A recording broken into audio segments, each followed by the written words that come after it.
ನಮಸ್ಕಾರ ಸ್ನೇಹಿತರೆ, ಇವತ್ತು ನಾವು 2 ಚಿಕನ್ ರೆಸಿಪೀಸ್ ಒಂದೇ ವಿಡಿಯೋದಲ್ಲಿ ಮಾಡೋದು ನೋಡೋಣ. ಮೊದಲನೆಯದು ಸ್ಪೈಸಿ ಕ್ರಿಸ್ಪಿ ಕಬಾಬ್, ಎರಡನೇದು ಮೆಣಸು ಬೆಳ್ಳುಳ್ಳಿ ಚಿಕನ್ ತವಾ ಫ್ರೈ.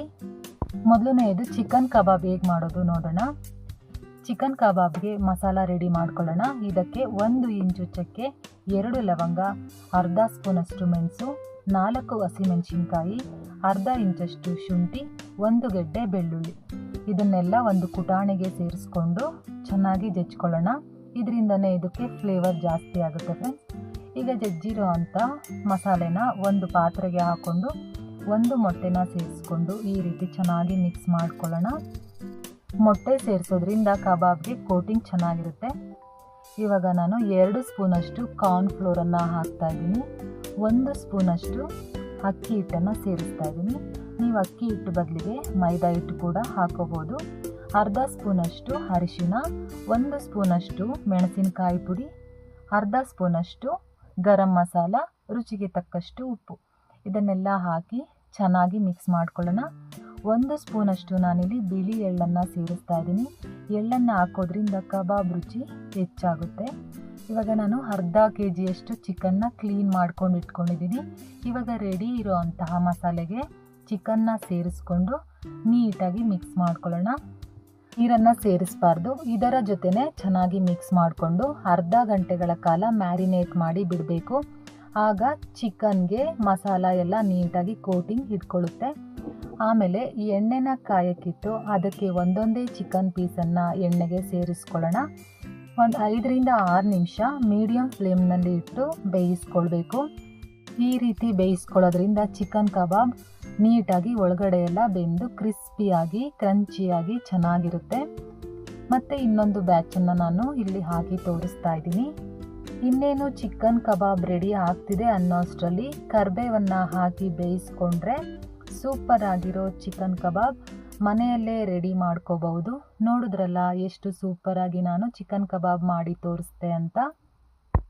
ಇನ್ನೊಂದು ಚಿಕನ್ ರೆಸಿಪಿ, ಇದು ತವಾ ಫ್ರೈ. ತುಂಬಾ ಈಸಿ ಮಾಡೋದು ಫ್ರೆಂಡ್ಸ್. ಇಲ್ಲಿ ನಾನು 1 ಗೆಡ್ಡೆ ಬೆಳ್ಳುಳ್ಳಿನ ನೀಟಾಗಿ ಸಿಪ್ಪೆ ತೆಗೆದಿಟ್ಕೊಂಡಿದ್ದೀನಿ. 1 ಸ್ಪೂನಷ್ಟು ಪೆಪ್ಪರ್ ಪೌಡ್ರನ್ನ ತೊಗೊಂಡಿದ್ದೀನಿ. ರುಚಿಗೆ ತಕ್ಕಷ್ಟು ಉಪ್ಪನ್ನು ಸೇರಿಸ್ಕೊತಾ ಇದ್ದೀನಿ.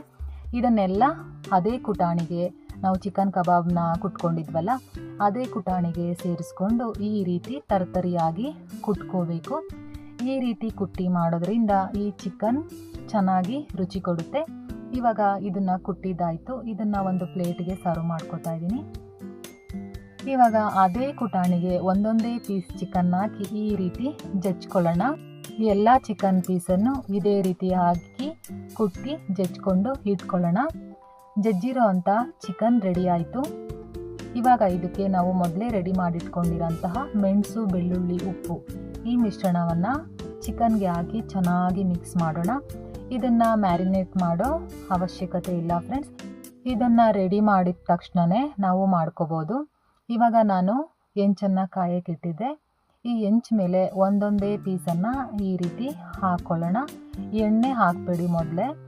ಮೊದಲು ಚಿಕನ್ನ ಹಾಕ್ಬಿಟ್ಟು ನೀಟಾಗಿ ಒಂದು 2 ರಿಂದ 3 ಸ್ಪೂನ್ ಎಣ್ಣೆ ಹಾಕ್ಕೊಂಡ್ರೆ ಸಾಕು. ನಾನಿಲ್ಲಿ 1.5 ಸ್ಪೂನಷ್ಟು ಎಣ್ಣೆನ ಹಾಕಿದ್ದೀನಿ ಅಷ್ಟೇ. ತುಂಬ ಎಣ್ಣೆನೂ ಬೇಕಾಗಿಲ್ಲ. ಇದಕ್ಕೆ ತುಂಬಾ ರುಚಿಯಾಗಿರುತ್ತೆ.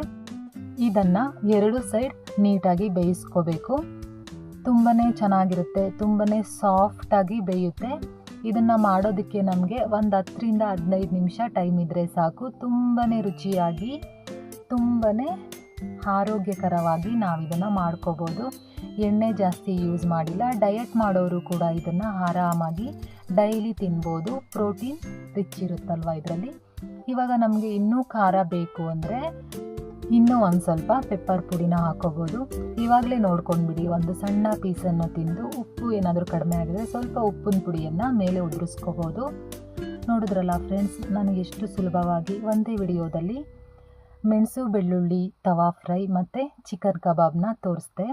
ನಿಮಗೆ ಈ ವಿಡಿಯೋ ಇಷ್ಟ ಆಗಿದೆ ಅಂತ ತಿಳ್ಕೊತೀನಿ. ನಿಮಗೆ ಈ 2 ರೆಸಿಪೀಸಲ್ಲಿ ಯಾವುದು ಇಷ್ಟ ಆಯಿತು ಅಂತ ನನಗೆ ಕಮೆಂಟ್ ಮಾಡಿ ತಿಳಿಸಿ. ಈ 2 ತುಂಬಾ ರುಚಿಕರವಾದ ರೆಸಿಪೀಸ್ ಮಾಡಿ ತೋರಿಸಿದ್ದೀನಿ ಸಂಡೇ ಸ್ಪೆಷಲ್ಗೆ. ಇದೇ ರೀತಿ ನನಗೆ ಸಪೋರ್ಟ್ ಮಾಡಿ, ಕಮೆಂಟ್ ಮಾಡಿ, ಲೈಕ್ ಮಾಡಿ. ಮತ್ತೆ ಸಿಗ್ತೀನಿ ಮತ್ತೊಂದು ಈಸಿಯಾದ ರೆಸಿಪಿಯೊಂದಿಗೆ. ಕಬಾಬ್ ಮಸಾಲಾಗೆ ನಿಂಬೆ ರಸ ಹೇಳೋದನ್ನು ಮರ್ತಿದ್ದೆ, ನೀವು ನಿಂಬೆ ರಸ ಸೇರಿಸ್ಕೊಳ್ಳಿ. ನಮಸ್ಕಾರ.